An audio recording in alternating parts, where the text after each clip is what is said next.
దైవము మానవునికి నష్టం చేకూర్చే ఎన్నో అధర్మ విషయాలు తెలియడం జరిగింది. అందులో మరీ ముఖ్యంగా పంది మాంసం ఒకటి.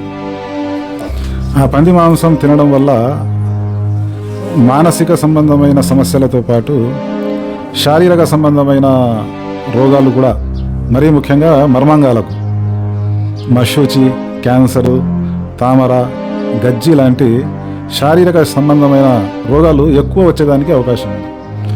ఎందుకంటే వేరే జంతువులకు మెడ వద్ద నరం ఉంటుంది. ఆ నరం తెగడం కారణంగా ఆ రక్తంలో ఉన్న, ఆ మాంసంలో ఉన్న రక్తం బయటికి వెళ్ళిపోయి సూక్ష్మక్రిములు బయటికి వెళ్ళేదానికి అవకాశం ఉంది. రెండవది, ఈ పంది మాంసంలో పెద్ద బలమైన సూక్ష్మక్రిములు ఉంటాయి. చాలా ఎక్కువ మోతాదులో వేడి చేసినప్పటికీ అవి చావవు. రెండవది, అది బాహ్యపరంగా అసహ్యమైన జంతువు కాబట్టి ఆ లక్షణాలు అతనిలో వచ్చేదానికి అవకాశం ఉంది. ఈరోజు మన దేశంలో కూడా చాలామంది వీటిని భుజించడం వల్ల మానసిక శారీరక సంబంధాల రోగాల బారిన పడి ఒకరికి చెప్పుకోలేక, డాక్టర్లకు ఆ లోపలి విషయాలు, అంతరంగిక విషయాలు చెప్పలేక మదన పడుతున్నారు. ఒకవేళ మీరు కూడా తింటున్నట్లయితే కొంచెం ఆలోచించండి.